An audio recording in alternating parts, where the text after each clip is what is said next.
Gail, I have just turned on the recording and I'm recording in the cloud. Is that what you anticipate?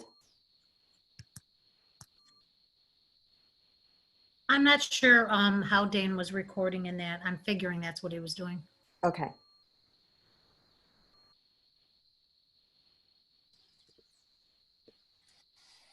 I may have to move inside. There's so much glare on my screen I can barely see. It's too bad. It's really nice out here.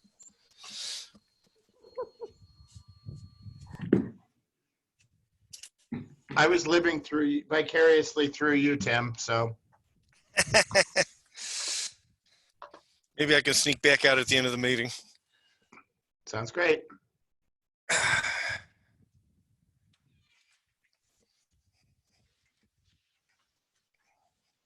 Hi, Rich. Sorry if you were in the waiting room and I didn't let you in. That's quite all right, Jill. Good afternoon. Good Good to afternoon. see everyone. Okay, so Ed had to get up and move around a bit, but he will be back. So let's get the meeting started. Thank you to everyone who has come to this meeting. It's been amazing to see how many people have been coming into these meetings through Zoom. So thank you for your time and your attention. We do have a consent agenda. August board absences. Are there any? I don't think there are. Nope. And approval of minutes. I'll move it. That's Marilyn. Anyone want a second? Second. That was Rich. All in favor, say aye. Aye. Aye. Aye. Anyone opposed? Any abstentions? Thank you. I would like to move 2 resolutions up. And is Ed back? I don't hear him. No, he's not. So the first resolution is 2013. And Ginny, I don't know if you have that in front of you, or if you would like to read it, or how you would like to move this motion. But I look to you to do it. I don't have it. I can pull it up if you want to give me a minute, or if everybody has read it. It's up to you whether you think it's necessary or not. I think it'd be nice if it was read. Okay. Then I've got to go to my email and find. I'm sorry, That's Jill. okay. If you have it, please. Thank you. It's nice. I appreciate the offer, but if you have it, feel free to read it.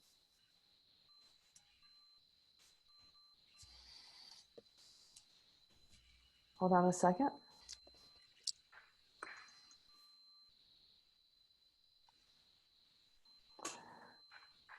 Okay, so I can read it. A resolution honoring, a resolution honoring the contributions of Robert Manning to the Onondaga County Public Library, OCPL. Whereas Robert Manning served faithfully as a trustee of the Onondaga County Public Library System from June 2008 to July 2020, and served as the secretary of the Board of Trustees from January 2011 to July 2020. And whereas his passion and dedication to the cause of literacy and libraries in our community was unparalleled.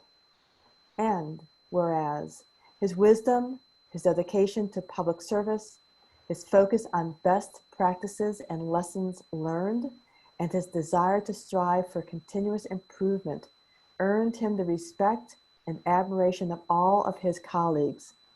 Now, therefore, be it resolved that the Board of Trustees of the Onondaga County Public Library acknowledges unanimously the distinguished service and contributions of Robert Manning, and be it further resolved that the Board of Trustees and staff express their deepest sympathy to his wife, Alice, his children, and his grandchildren on their loss.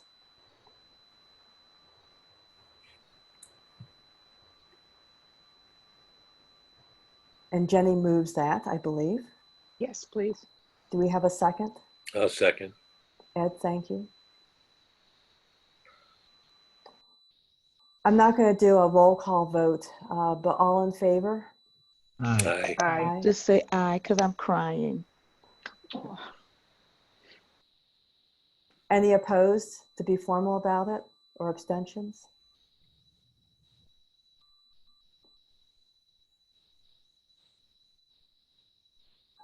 Just let me say that I know that I would think that everyone on this call has interacted with Bob at some point over the years, and his passion really has shown for the system and for Baldwinsville. And Meg, we were talking earlier, you know, this is not only hard on us, but hard on BPL also. Christian? I didn't want to take away from the resolutions or anything, but I wanted to share an idea that I had and see how the board felt about it. My last conversation with Bob, which was a really great conversation, he shared a lot of his love for the Adirondacks with me.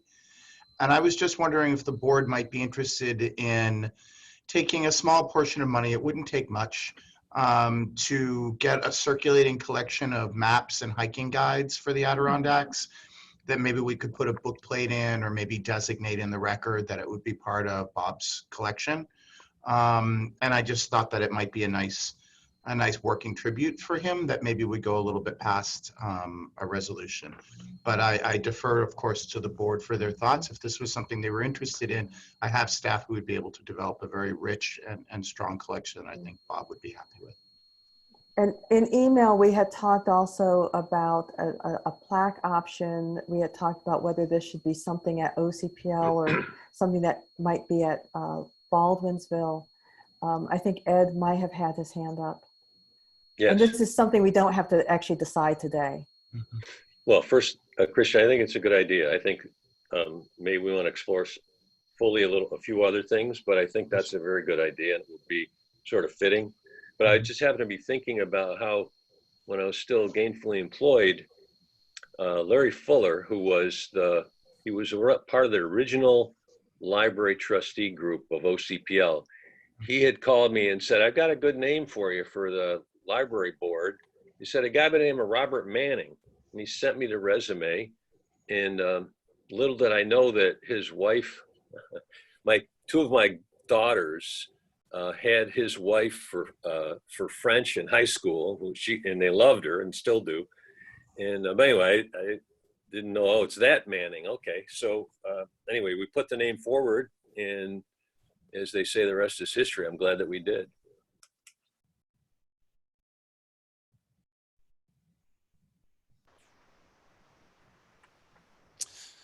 Sorry, Well, yeah, I was muted.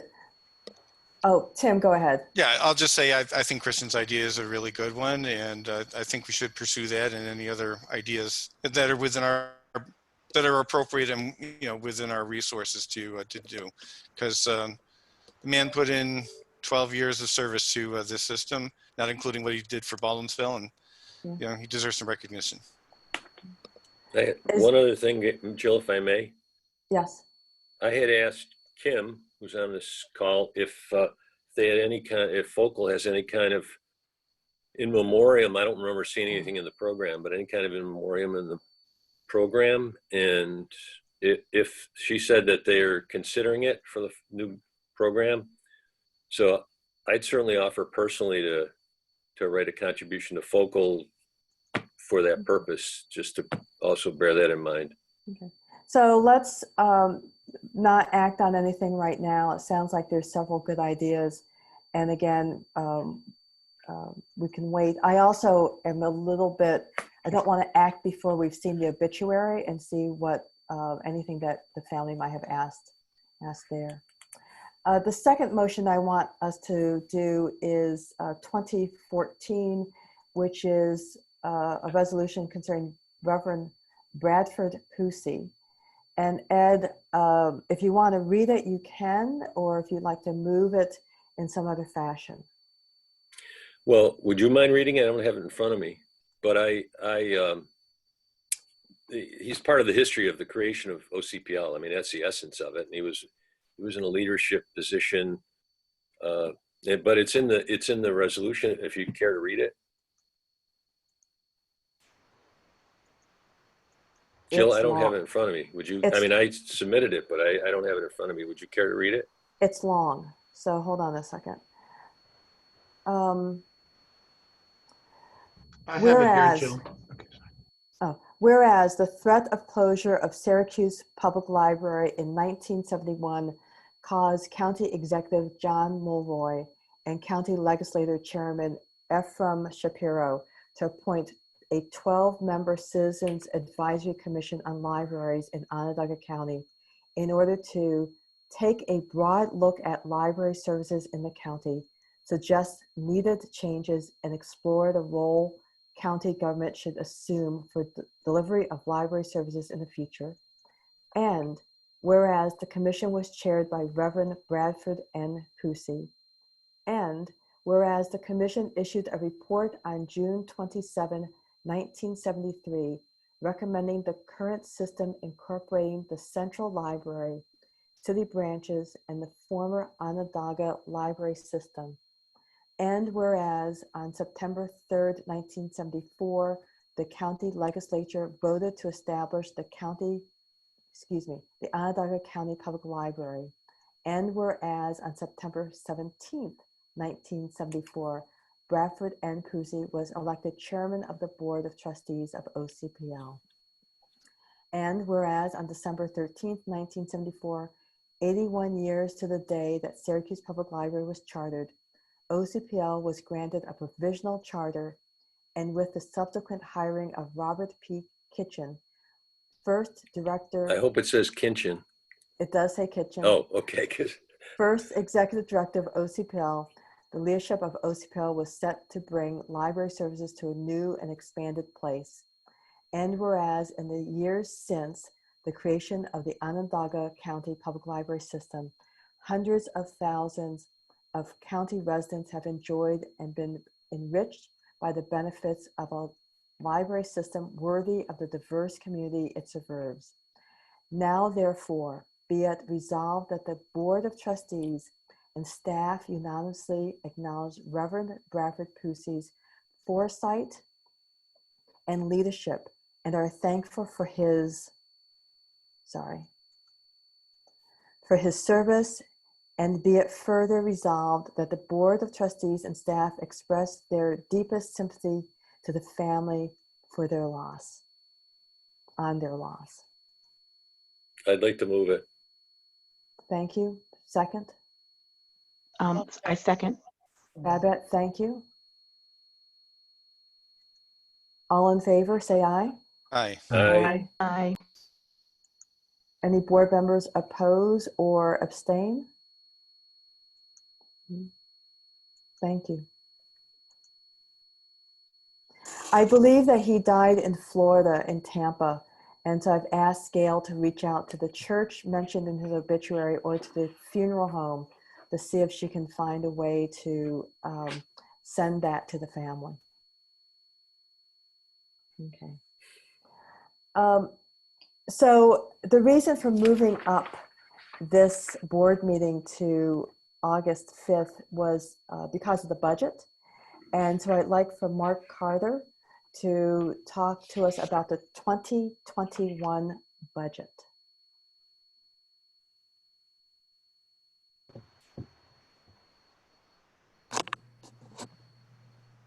Hello, everybody.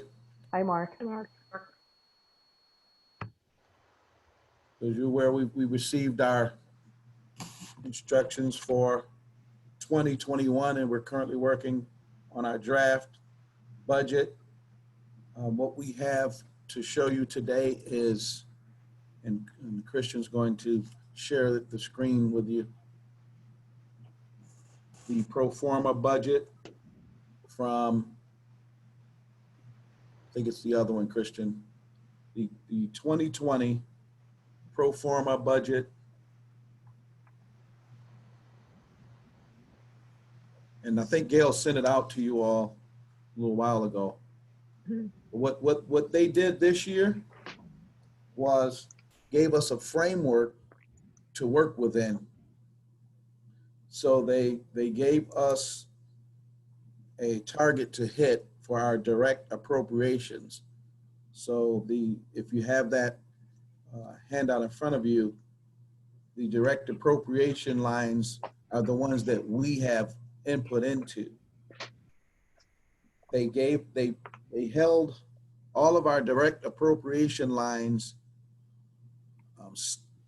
the same as 2020. So if you're looking at all of our direct appropriations, we've got the same amount of money in those lines as we did for 2020, with the exception of the salary lines. Oh, there we go. If you're looking at column, oh, we lost it again.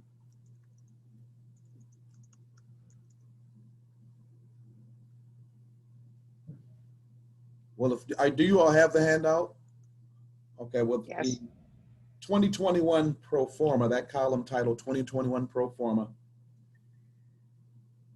they're taking our 101 salary line from the 2020 adopted of 4.4 million down to 3.7 million, for a reduction of little over $719,000. What they did was unfund all of our vacant positions. We had 15 positions that were either vacant or vacated by retirement this year. They unfunded them for 2021, and they gave us an amount of 3.739 million for salaries in 2021. Now we need, for the 73 positions we have left, we need 3.9 million. We need 3.954 million. So we're short by about $215,000 in that line for the existing employees that we have. For the part-time employees, they've allocated $474,000 for part-time employees. That's the 103 line. In 2020, we got a little over $1 million for that. In 2019 actuals, we used $945,000, so they've given us about half of what we normally use for part-time employees.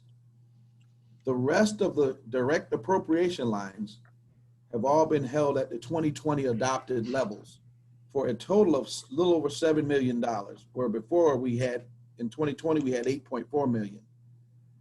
The direction from them is we can work within these lines as we see fit. If we want to move money from these other lines into the 101 or the 103 lines, we can do that to fund additional employees.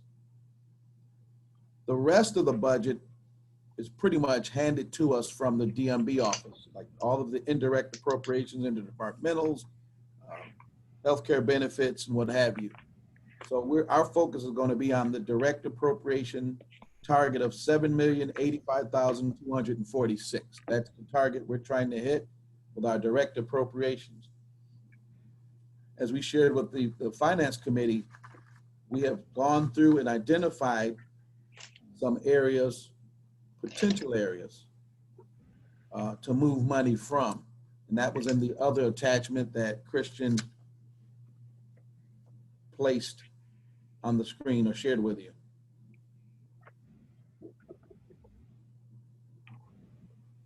So you'll see some items that these are not final, they're what we're looking at and doing more analysis on in central systems and branches alike. And you'll see on the left side, the title like books, program supplies, construction supplies, digital signage, social workers, LAT machines, AWE machines, maker labs, furniture, capital projects, MK Solutions. That's those lip dispensers, and postage. And we have a book scanner lease that may provide some opportunity for savings as well. I separated it out by central systems and branches. So you see under those columns, you see totals, and then the total OCPL column. So there's about $360,000 worth of opportunity here if we use these items or some of these items to come up with that $215,000 shortfall in our 101. We can also decide to move money from the 103 to the 101 as well. But this is basically the framework with which we're working in as we hand in our budget. Our budget's due next week, the 14th. Just want to thank Mark for helping us and guiding us through this process. And I want to give credit where due, and then also make sure that the board is aware. These numbers and these cuts are the results of our senior management team going through their individual budgets with a fine-tooth comb.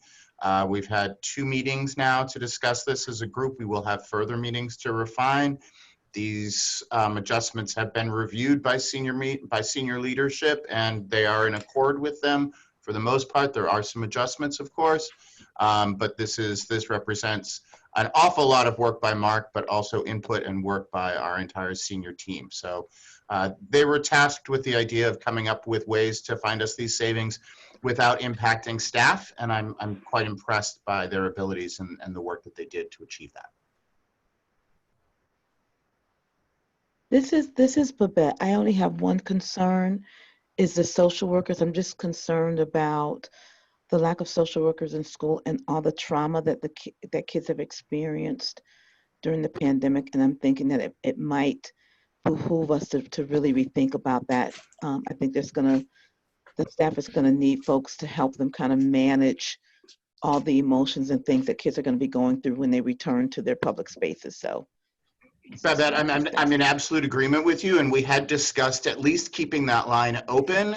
I guess our concern was that when this budget is submitted to the Office of Budget and Management, or Management and Budget, that they may see that as kind of a low-hanging fruit. We're not going to be structured in such a way that we can necessarily follow through with the social workers this year. So I think that was kind of the thought, was that we would take that hit rather than have that put upon us, but it is certainly something that we want to keep in the loop. And certainly it's a line we want to keep open. So we'll take that into consideration for sure. It was not a choice that was made lightly. Well, may I jump in at that point? I at this point,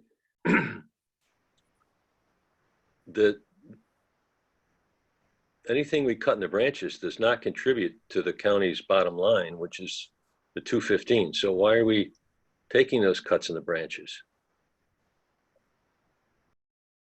The 215, they've cut across the board. When we look at. What was it? So, but what's the number for the county share? I thought that was a 215. That's what we need to make up the 101 shortage. 30 of those positions are in central, 35 of them are in branches, and 8 of them are in systems. Okay, so I think we need clarification from the county executive's office and/or I'm sure management and budget would take a harder line, but I think we need a clarification from the county executive's office about the branches, because in all the prior years that I'm aware of, that they've, you might say, held branches harmless because the city was willing to keep the appropriation where it was. So if we don't have to cut the branches, then the concern of Babette is moot. We'd still have, and I think there's certainly a case to be made for, as Jill talked about the other day in finance, for the branches to be fully operating as best they can safely operate, given the challenges that the city schools are going to have. DMB is not looking at it that way. They unfunded 8 of the branches, 43 positions. So they've got a new budget analyst, so maybe he doesn't understand. I think we need to talk to the executive office about this.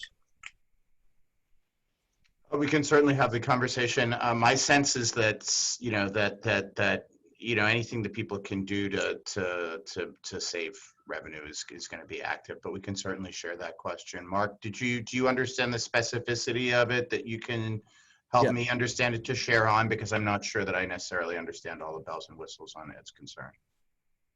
So in the past, when we've gone through probably 3 years ago, looking at budget and some cuts, the problem is that the budget cut had to come out of the county funding for OCPL, the system, and system services. It could not come out of the branches. And so if this cut goes across everything, central, system, and branches, in some ways, that's actually good. It spreads out the cuts. And it doesn't mean that central and the systems have to take the entire cut. The bad news, though, is that the branches could be could be needed more in the coming year. We'll follow up. My sense is that has not been the guidance that we've been given. Brian certainly hasn't mentioned anything like that to me, and I haven't caught any of that in the conversations that we've been having with the Office of Management and Budget. But yeah, we'll follow up. We'll definitely follow up tomorrow. That Well, it's a change, Christian, it's a change in policy if that's the case, because, you'll see when I look at it, there's a bigger burden on the city branches than on the balance of the budget. Sure. And I given everything else I know about Ryan, I don't think that's what's intended. If I can be helpful, I don't know, I feel like I should call him, but Sure. I'll Let me defer make to an the board. inquiry. Let me make a couple of inquiries, and then Ed, I'm happy to have you seek out clarity on that. But I think you need to be you're new. You need to be more conversant in what the argument is in order to be able to be effective, I'm suggesting. I think, Ed, I think they're looking at it too since the county's struggling, the city is as well. And I think they're just trying to cut all the way across the board and save where they can. Even when they cut the part-timers, my argument then was, well, you're not saving the county any money when you take our part-timers in the branches. And that argument has fallen on deaf ears, at least in the Management and Budget Office. And you're right, what Management and Budget has told me is that they're not accepting any pushback from me. They from Christian to Brian Donnelly in that way. I'm happy to run it down, Ed, and I'll definitely get clarification on it. I think that we're kind of waiting on clarification for that for the purpose of this meeting, but we can get on it tomorrow, no problem. Well, it's key, so I look forward to hearing about it. Mark and Sam, I'm sorry, Sam?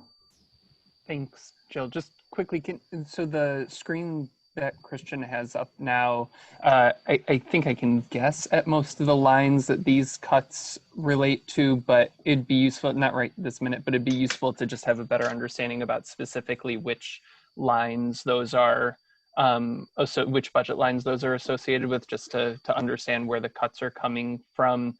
The other piece, can you, sorry if you already mentioned it, but can you just give clarification about what the significant cut to part-time staff looks like? Is that beyond what already has happened with furloughs, or are we recouping some of the staff that had been put on furlough? I just don't have a good sense about what that lines up with there.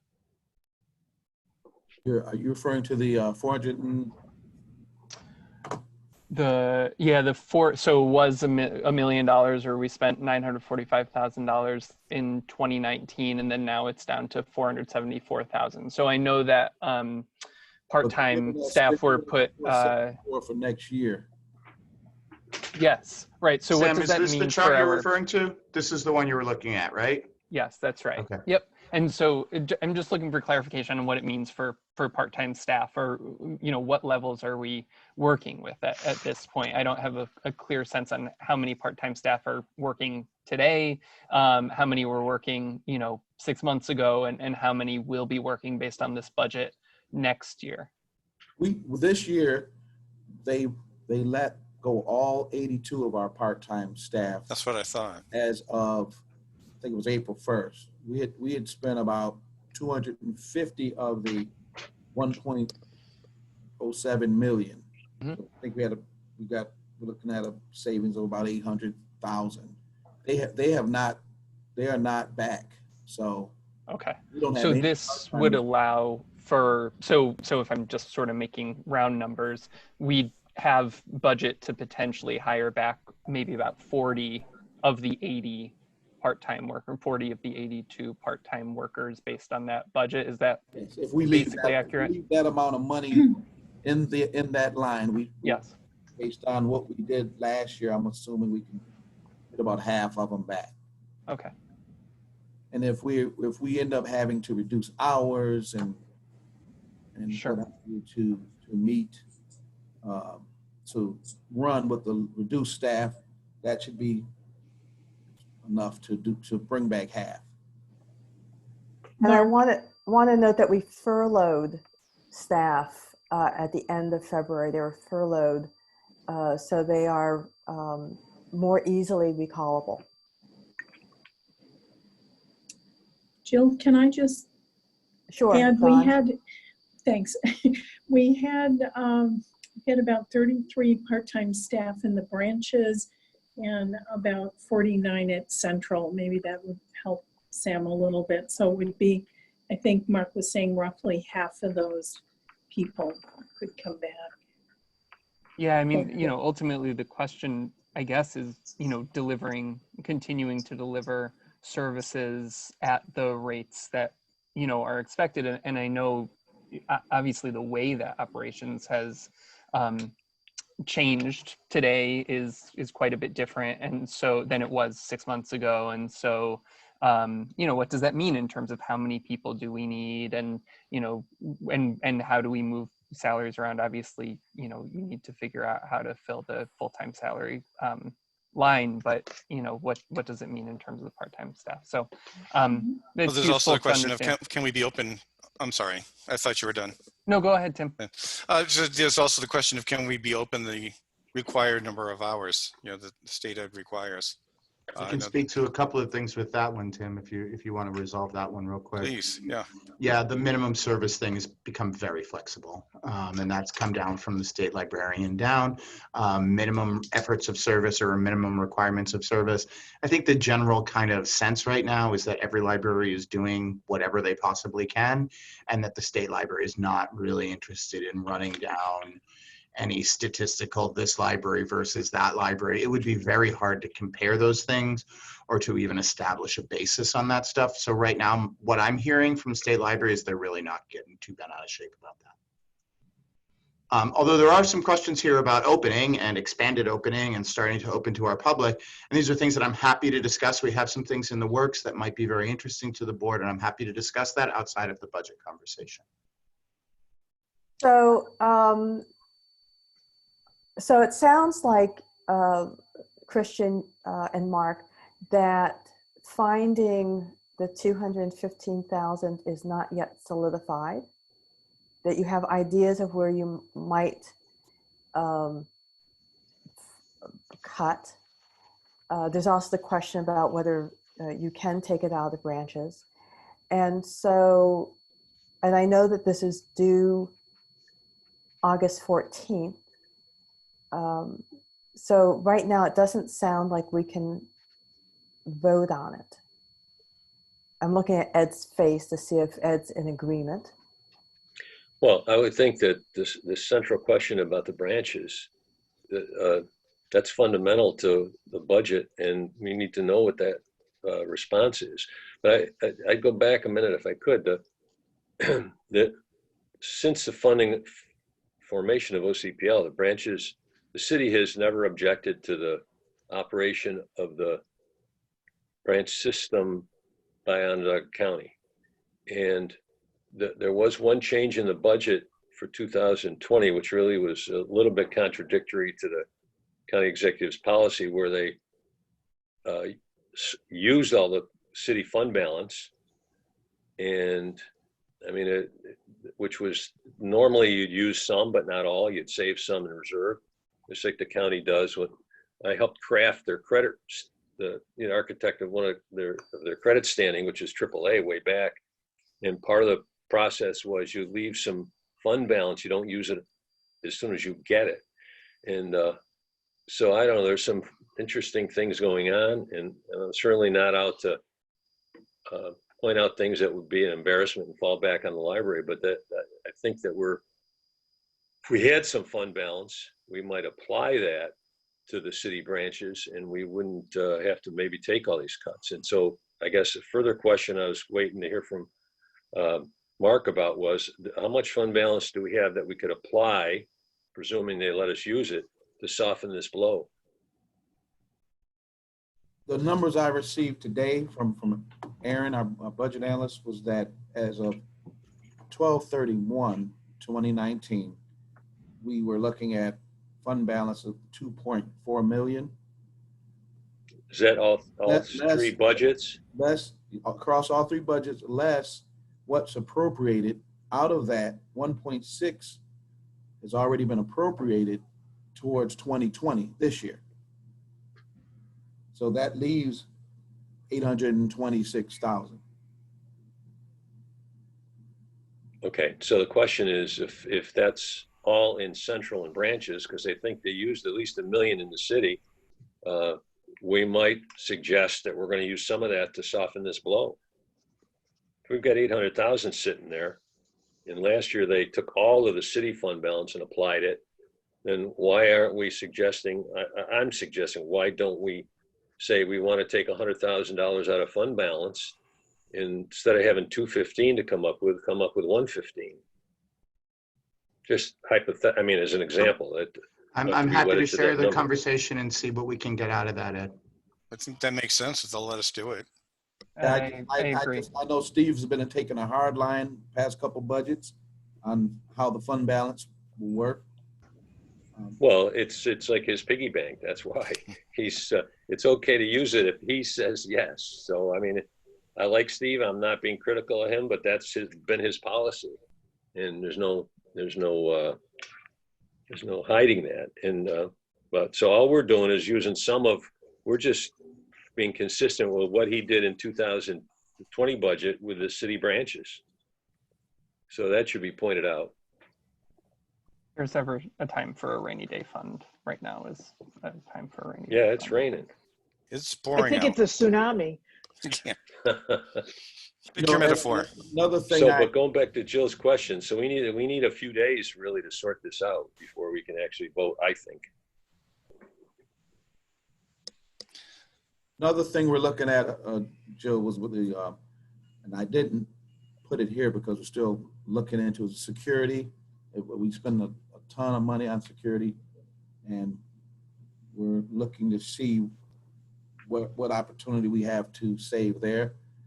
Obviously, if we're going to be open less, if we're going to have fewer sites open potentially, I'm not saying that we are, but whatever the case may be, we wouldn't need as much security. Yeah, and we shouldn't have to pay when the guy's sleeping.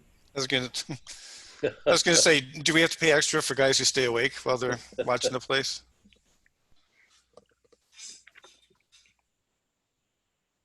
Okay, any other questions about the budget? So is it the plan then that we are going to get our questions answered, and then we'll have to have a special meeting next week to approve the budget?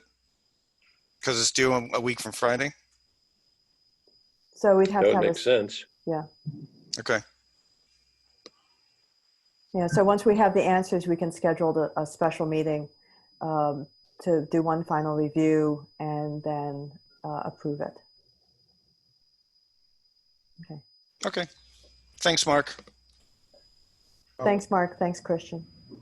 Thank you.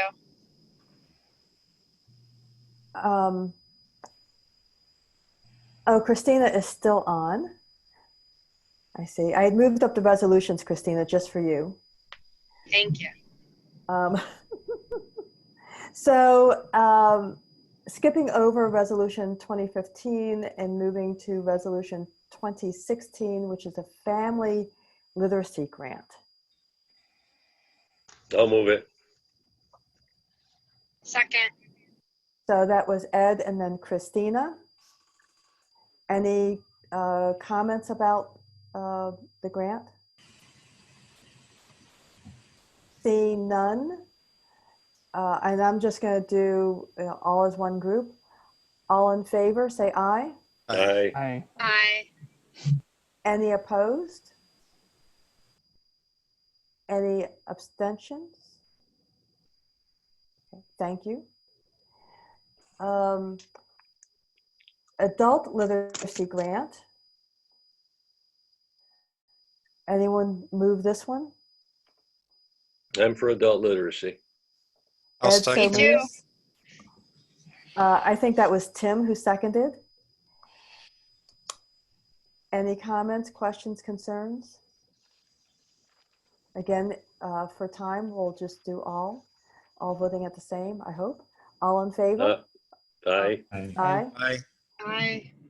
Any opposed? Abstentions? It passes. And finally, focal donation. Thank you, Focal. Anyone on the board want to move this? Perhaps Jenny? So moved. Second? Second. Thank you, Ed. Any discussion, concerns? The only questions? discussion is just if the board could recognize how hard Kim Skellinger has worked and what a challenge she's had since she started in this role in early April. Totally not necessary. And we hope there's more money on the way. So we'll keep you posted. Kim, thank you. Yeah, thank you. It was bad timing to start a job. All in favor? Aye. Aye. Aye. Anyone opposed? Any abstentions? Thank you. Oh, one last funding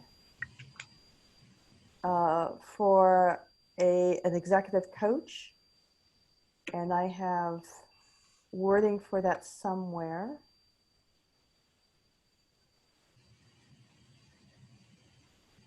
I've seen it. I'll move it.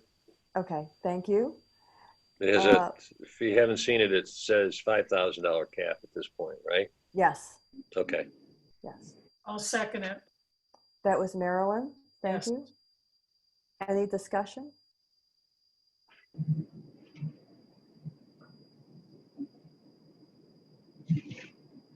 So I will say that we are looking forward to having Christian here for a long, long time.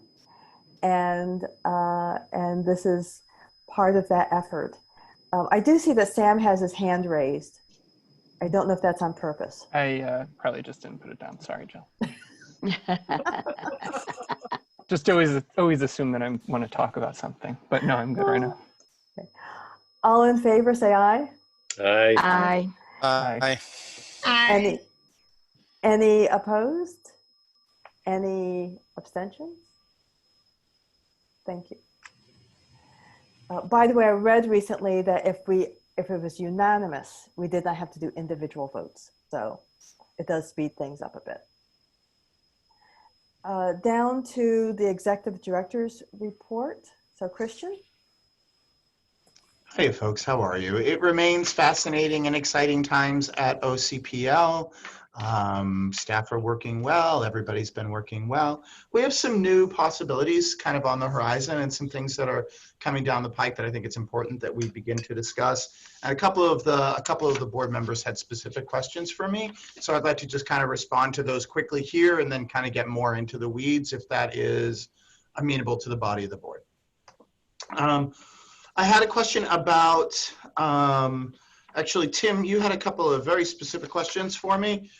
You had a question about whether or not SPD has tracked down the driver of the car that ran into the White Branch fence, and if so, is the car owner's insurance paying the cost to repair the damage? This happened at like 2 o'clock in the morning. SPD hasn't really gotten any results on it. We haven't heard anything. What I was afraid of. Yeah, I checked with Charles today. He got a police report and then kind of radio silence from there. Somebody hitting a fence at 2 in the morning. I don't know that we're going to get a lot. Yeah. I think that one's kind of done. So, there's a question here about Trace, and I think that's a very legitimate question. You folks have seen that there have been numerous instances of Trace's underperforming in their work here at the library. We're addressing these things pretty significantly at this point. I've had a chance to meet with members of our senior management team. I've had a chance to meet with Val and the shop steward here at with the union. I had a very strong conversation with leadership at Trace, and they're really blowing it. So what we're doing now is all communication with Trace is being funneled through Charles. They had been kind of communicating with a variety of us, and in the old classic parenting, who can keep track of what the kid says if the kid talks to the parents about different things. We kind of, I think they were flying some stuff under the radar. That is now resolved, so everything will be going through Charles. Charles is actually preparing a brief for me every week on Trace and what Trace is doing. Any instances such as we have had are red flagged to come to me very immediately and very directly. I have had the opportunity to speak to some of the folks who are involved in this. I would not be opposed to us finding another vendor, and we may very well be at the point now where we're seeking out another vendor. I realize that that is something that is very, there's not a lot of vendors up here who provide that service, but I think it would be worth our while to take a look at that. Of course, this is a contract with the county, so we have to look at that as well. Honestly, in my personal preference, I would just get us some bonded security officers and have them be library staff. But that's probably not a solution that we can look at in the current budget situation. Honestly, though, I think that would be the most effective solution. One thing I do want to address, I think it's important to address, because our staff are starting to engage with this. I think that over the years, and you folks have heard me discuss this a bit, that security issues became very reactive, and that security issues were addressed at an administrative and senior level kind of level. And my predecessors in this position came from much deeper administrative backgrounds than I did. I was a branch librarian a year ago. I was throwing people out of a library, 12 months ago. And I'm really good at throwing people out of the library. So I think that what we're trying to do now, and that's from senior management on down, is we are trying to focus not on the big questions of is Trace or CET, or level 3 is preferable. We are getting into very individual responses and very individual instances that there are librarians and there are library staff out there who are blowing in the wind every day. And that we have a responsibility that when the cavalry gets called, the cavalry comes, and comes very quickly and very noisily and very showily. And we're starting to do that. To his credit, I want to give Charles a shout out. We had an incident over the weekend. He called me from his car on his way to deal with and address the situation. So these are kind of the responses that we have. Trace is very aware of my concerns, and we are following that situation very closely. Does anybody know how much time is left on the Trace contract?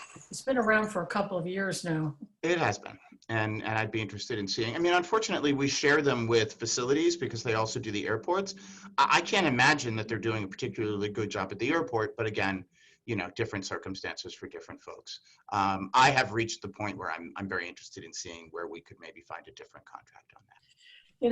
I've many times during my tenure costed out having someone on, a staff person that belonged to us. And of course, then you get into benefits. Then there's liability issues. So it's something that I'm not attempting to propose that to the board at this time. I'm not in any way attempting to propose that to the board at this time.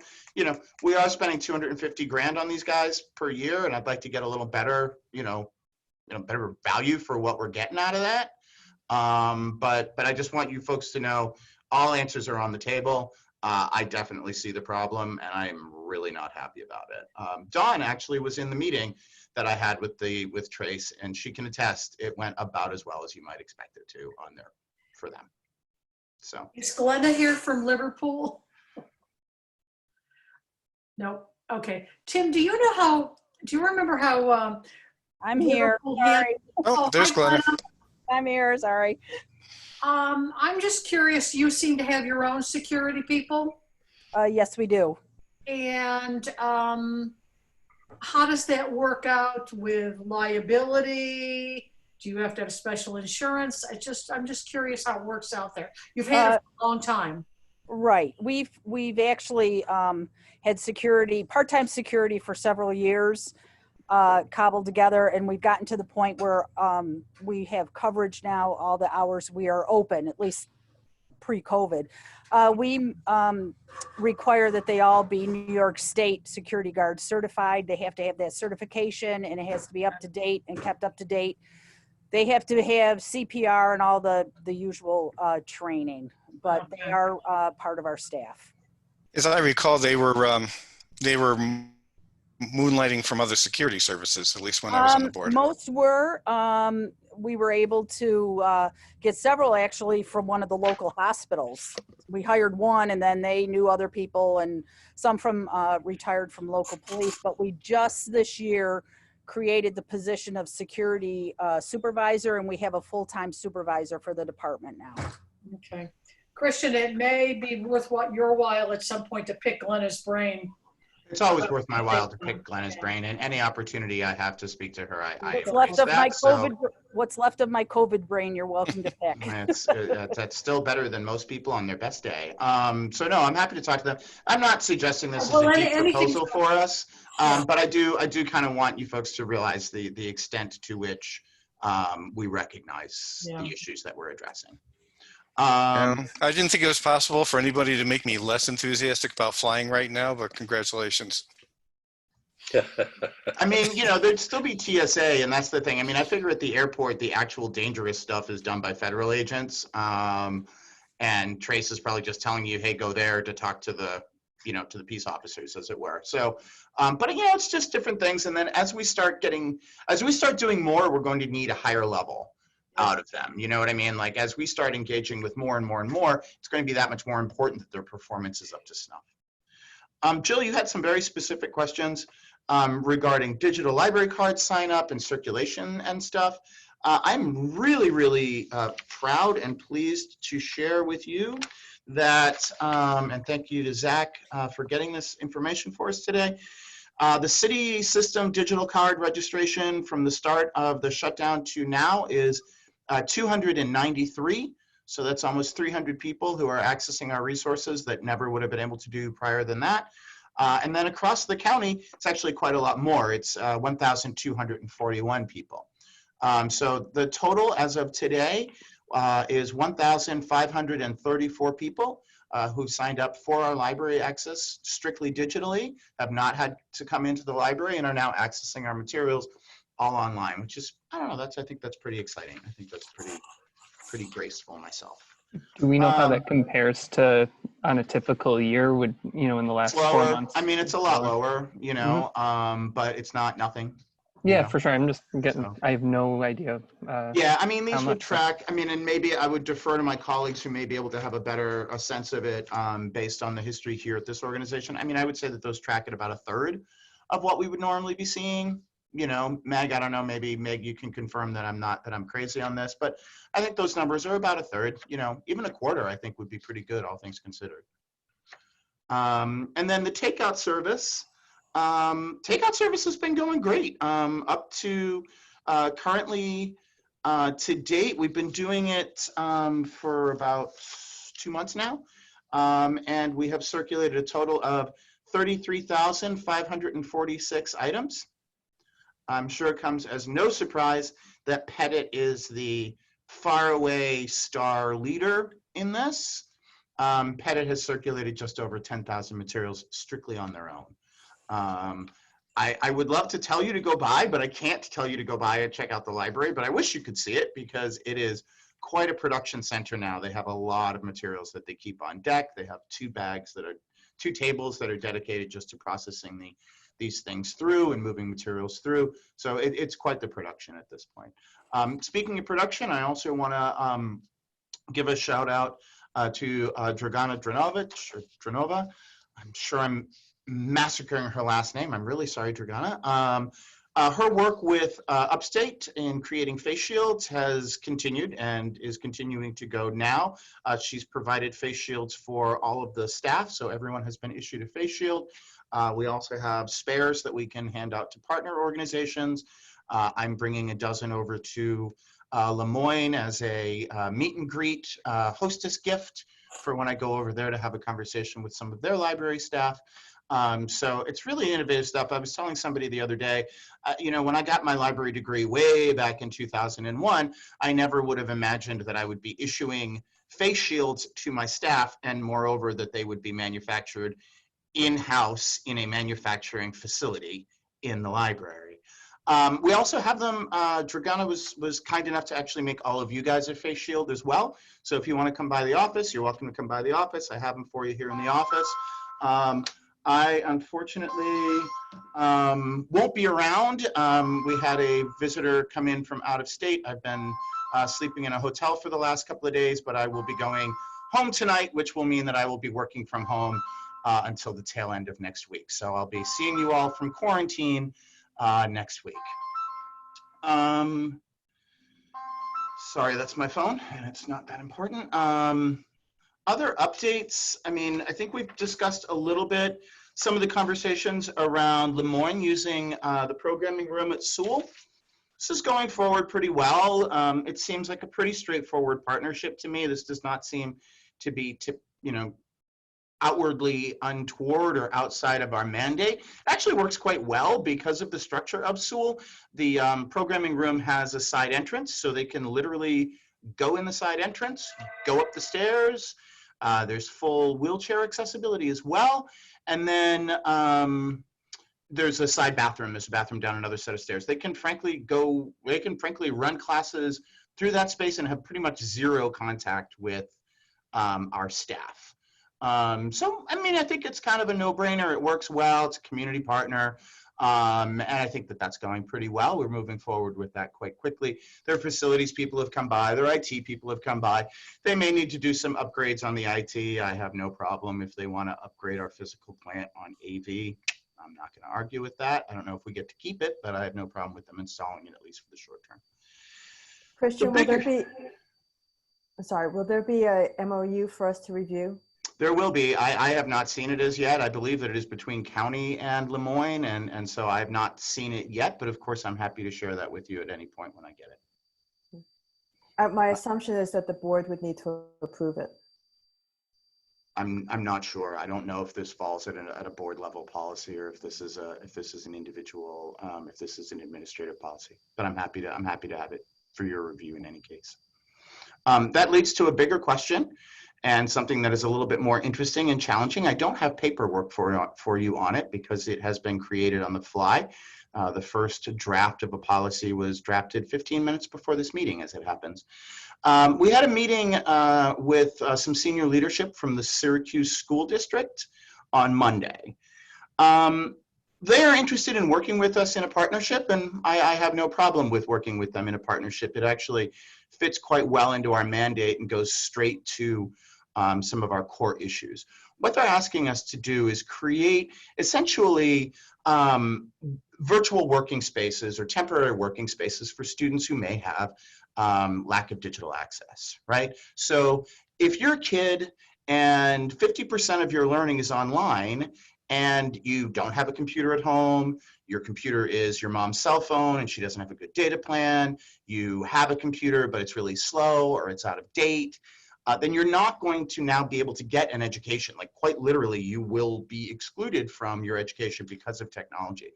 I think that we had all felt like the digital divide, and Sam, you're going to back me up on this. I think we'd all felt like the digital divide was getting kind of squishy, and we were talking about, you know, bandwidths and whether or not people have the full experience of the internet and that kind of thing.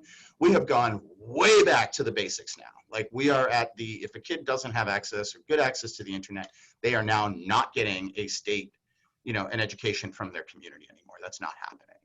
So I think this falls squarely into our mandate. I think that this is, you know, us fulfilling, issues around the digital divide and serving young adults. We are not creating classrooms. These are not classroom settings. These are not set up as formal classroom settings. The best model that I would use is something called Zendesk, which became very big in the city. And if you're not familiar with it, the concept is if you're a really small startup, right? So like say my organization, Urban Librarians Unite, just totally small startup. We cannot afford rent, right? So you get what's called a Zendesk in this co-working space. And I know that from 2 to 4, I'm going to be there, really hammering away on a grant proposal for my librarian professional organization. But once it's 4 o'clock, I'm out, and Sam is in there with his small startup that's doing educational software, right? No connection whatsoever, except the desk that you're using. And the resources are just the desk, just that slot that you're using. That's essentially what we're looking to provide the students with. That students, and it would be students from K to 6, from 6 to 12, not K to 6, 6 to 12. So tweeners and up, so kids with some level of agency. And the school board, the school system, will be providing staff to assist us with those students. So we're not just opening the doors to having students fill the library when we are at an incredibly skeletal staff that is barely keeping the place going as it is. We're going to be actively getting support from the school system with the idea that they will be providing some academic support. They will be they will be preferably working that schedule, because that schedule is going to get extremely complicated very quickly, and that they would be able to help with discipline and academic support. At the same time, we can still give the kids books, we can still give them resources, we can still have some library use. And the idea would be that it would go from about 11 to 5. So you would have 3 2-hour academic work periods. The numbers on it get pretty interesting pretty quickly. They're very, they remain, as I say, you guys are in glimmer in Christian's eye level of planning here. But, one of the things that is potentially interesting is that, at a good way, we could be potentially running almost 3,000 of these sessions a week, which could make some real difference to a lot of kids. Obviously, kids need a lot more than that. Obviously, this is not going to fill all of the needs of these students. However, we're in a COVID present world, and in a COVID present world, any response to a bad situation is a win. Excuse me, Christian, I'm sorry to interrupt, but I think it's really important here, and I don't know how we do it, but this seems to me something critical to present to the county as they're making cuts with us, if we can substantiate that we are doing something significant to help the school system. And I think we need to capitalize on it in any way that we can. Ginny, you and I are very much in accord on this, and anybody who has heard me talk about this in my staff will tell you that I am very much in the same. As essential as we can make ourselves, then that makes it that much harder for us to take hits. And Kristen, this is Babette. Make sure you tie in the social determinants of health, because if we keep kids educated and graduating from high school, they're less likely to show up in those jails and on the social services roles later on. Thank you, Babette. We're also going to be, that reminds me of a key point that is not actually in the document that I just flashed for you guys. And Ed, I'm sorry, I know you got a question. Let me just get this one wrapped up. We are going to be reaching out to the Office of Diversity and Inclusion to make sure that we have diverse needs for students covered. Our work in that area continues to be really great. Mark and Dragana have been developing, working with an architectural firm and a deaf advocacy group to help develop some new masks for sign language interpreters. Mark has been, Mark Elnett is a very gifted librarian and a very gifted outreach librarian. So we will be absolutely looking to a lot of those, a lot of those aspects of this as we go forward with the work. Hey, Ed, what are your thoughts? Unmute. Okay, sorry. I had my hand up and Ginny stole my cousin Ginny, actually not really my cousin, but stole my thunder. But I want to say I would start with the executive's office, I think they'll be all over this. And it's a great argument for why the branch library should not be cut to the extent it is. You're going to need those hours of opening in order to be able to deliver this service. I think Ryan will be all over it with what he's talking about with poverty and out. But one other thing, Ann Rooney is the Human Service Administrator, and I introduced you to her back in January at the State of the City. So yes, sir. When you run into her, you can say, "Oh, we met way back," and tell her I said hello.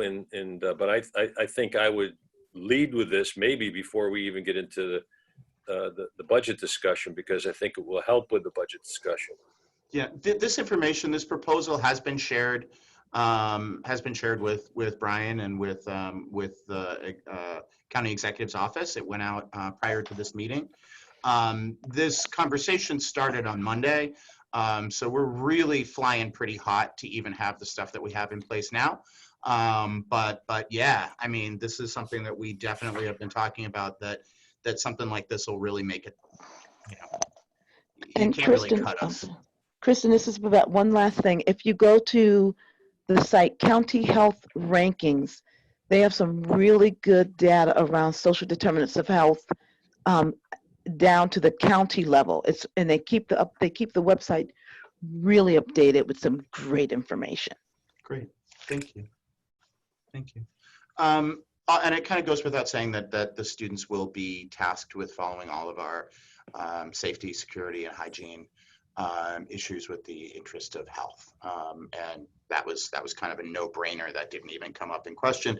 They'll still be wearing masks. They'll still be hitting hand sanitizers. That stuff's all in place. Our round 2 of procedures, which are the things that we had floated to the health department, is how we were going to manage our openings. We've gotten feedback. It has been approved by the health department. I just got that yesterday, so that's still kind of being assimilated and sent out. I'll be happy to share it with the board. It's just another series of pretty nitty gritty, do this, don't do this, do this, don't do this kind of things. But it does inform the next stage of access, including people utilizing computers, which is going to be important when we start bringing in the students. So I'm not sure if Sam has his hand up on purpose. I did. Just quickly, I wanted to say yesterday that the school district has been doing focus groups and other parent engagement things. And so I was on one yesterday where the superintendent mentioned this is sort of a done deal. So just so you know, the other thing, just getting back to the discussion on part-time staffing. I mean, I think the commitments that we're making as a library system is really critical to that. And so going along with what both Ed and Jenny said, I mean, it's really important to give people access to this kind of information. It's going to be impossible to do schooling without it. But, very much sign on with what my co-board members have mentioned. It's really critical to make sure that there's funding for the library to be able to hold up its end of the bargain with it. Yeah, thank you, Sam. And I appreciate you putting that in context for me. You would be astonished how many things I've been getting handed that as I am writing the policy, other people are having conversations that this is happening. It's been happening a lot, and it's okay. These are crazy times. Our pacing is very different. And I think just everything has to be flexible. I'm really happy about both this and the Lemoyne. I think that it gives us a shot in the arm for relevancy and vibrancy. I think it makes us that much more critical to our community. I think it gives us a good stepping stone to start looking at opening hours, but to do so in a way that is a little bit less of a shock to the system than immediately jumping into the cold pond, as it were. And honestly, the sense that I'm getting from the trenches is people are ready to rock and roll. I mean, they're kind of ready to go at this point. And I think that if we do that in a way that we have the focus on safety that we have had throughout this process, I think we'll do quite well with it. So my question is, will this need board level approval? And that I don't know. I don't know either. Looking at Jenny and Ed to see if they have thoughts. Well, it may require an intermunicipal agreement, which would be at the county level. Okay. I don't think you're ever wrong getting board approval, so that should something happen in the future, we can say that the board ratified it. Sure. Yep. Yep. Always good Good to enough. cover your backside. Of course. Anything else? No, I mean, those are my big ones. I mean, the situation with the school is really the biggest fish we have happening right now. That and the budget, of course. Thank you. So I only have two things. One is just to recognize that our county and city are impacted by what is not happening at the federal government in terms of funding rolling down to counties and cities. If that were to occur, our budget would be in better shape. So just something to think about. And the other is that some of the board members generated a list of items that we wanted the OCPL staff to remember. That was one of the pre-reads. But my concern was that we have in the past forgotten things. You know, something comes up at a meeting and then nothing's going to happen for a while and it kind of drops off of our to-do list. And so there's a list of things that from past minutes and whatever else that we wanted to ensure that are remembered and carried forward. So those are my only two items. As I look down at system reports, I'm not sure if Mark needs to talk about the forecast.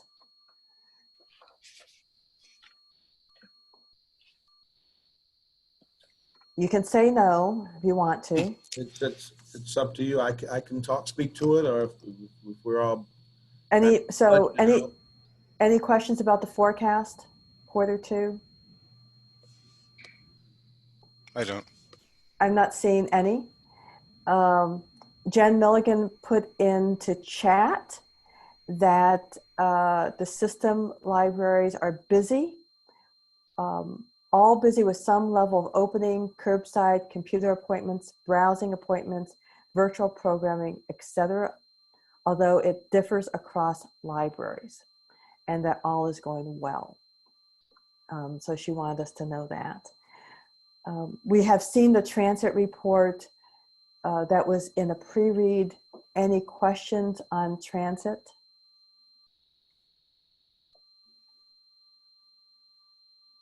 I know that the bar chart was June, I think, at a point in time where things were slowly going through transit, so probably not an accurate picture of what's happening now. Did you want me to speak on any of it? I don't know. I was looking to see if people had questions because we're running out of time. Is there anything specific that you want us to know? Just that this really reflects that the library is opened the first couple weeks of June to accept delivery, so that's why the number is still so high. We didn't run the July report yet. We just ran it the other day, and we're trying to make sure the data jives with what's actually going on. But we're probably evening out around 9 days is what we're looking at probably for July and August. Okay. Thank you. I know that there is no MOU report. I should say my assumption is it has Ed's name on it. I think you should list that under Christian because he's taken that over.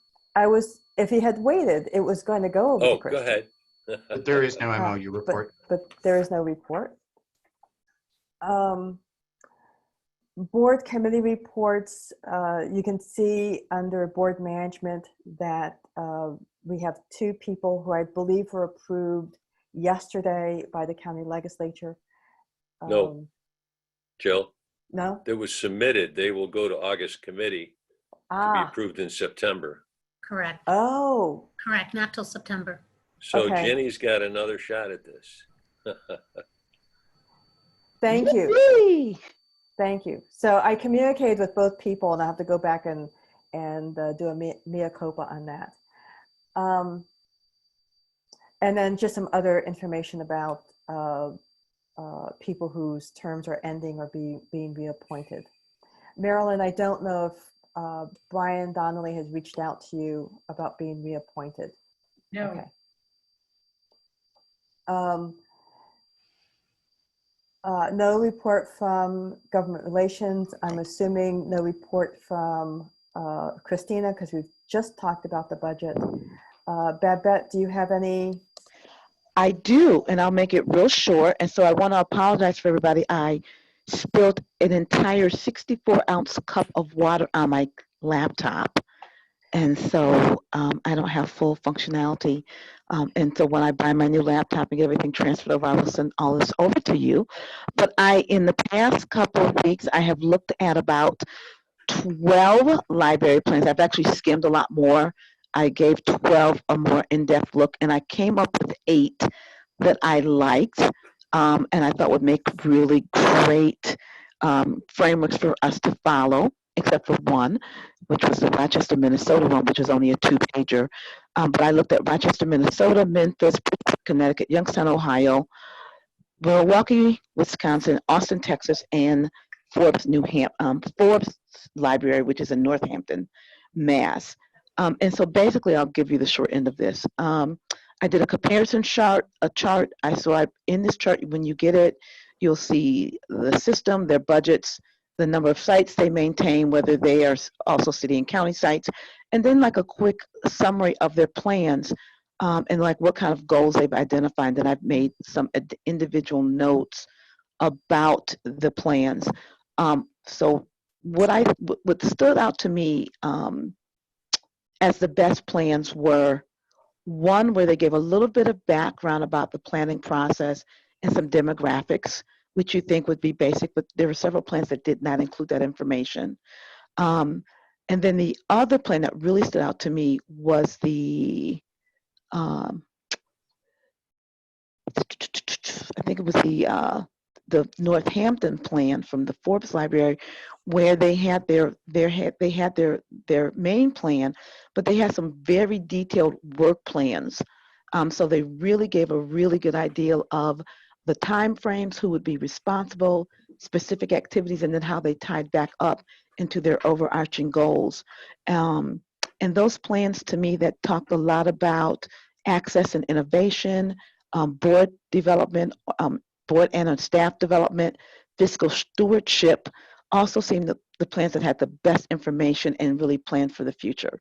So that was a lot in a very short time, but I did put like a 1-pager together, and I will send over my spreadsheet to you because I hope to have my new laptop in a few days. Any questions? So make sure that you share that with Christian, because I believe that staff is going to take the lead on working on this or co-work on it with the Strategic Planning Committee. But this really does need staff input because they're the ones who then develop the work plans.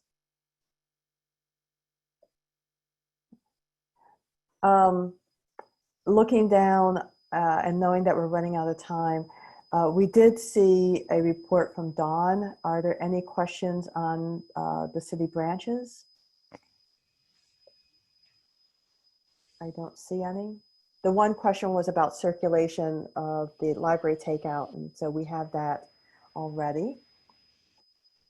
Kim, in advance, said that she had no report for Focal. Jill, can I just add one quick thing? Sure. We are going to be announcing our 26th season at the Tiare Jones lecture on August 11th. So it's going to be an abbreviated season of 4 speakers starting from February to May. And our goal is for it to be live. So fingers crossed. So stay tuned and be sure to watch Tiare's presentation. It's going to be great. So thanks. Thank you. May I say something? I think the 2 virtuals that I observed were really well done, and so it's kind of, we're getting spoiled sitting in my lounge chair instead of being in the Civic Center, and it's fabulous. And you don't have to pay for parking either. No parking. Right. Thanks for being patient and waiting, Kim. So anything else from the board? Anything for the good of the order?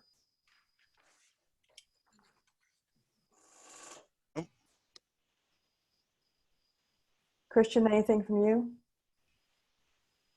Nope, just working away. As I said, I just want to alert the board. We had a family friend, a young man who's going to Rensselaer for a PhD in biomedical engineering, come through. I thought I was just going to be dumping the kid in Troy, but evidently the moms had a conversation. So he's living at my house, which I have not been for the last few days. I'll be going home, but then I got to work from home for a few days while I complete my quarantine, or I'll be completing his quarantine, and then we can kind of go from there. Crazy old world. Yeah. Jill, are we recessing or adjourning? We're going to adjourn. Do you, So the new so I had not thought about recessing. Would that make it better? Well, we don't have a date yet, but Oh, you mean for the special meeting? right. I mean, I might ask you guys to give us another day to get some clarity on that information. If you wanted to set up a meeting for, say, Monday, I think that would certainly give us time to get at least some of the answers. Maybe a Monday at 3 o'clock could be a time, or we could, I am of course happy to work at the discretion of the board, but I think we're going to need, at least till Monday to get some clarity on these issues. Okay, so I'd move to recess until Monday at 3 o'clock. I'll second that. All in favor? Aye. Aye. Any opposed? Any abstentions? Okay, so put Monday at 3 p.m. on your calendars, and we will meet then. Great. Great. See you all. Thank you, Thank you. everyone. Thanks, everyone. Thank you. Thanks very much. Bye-bye.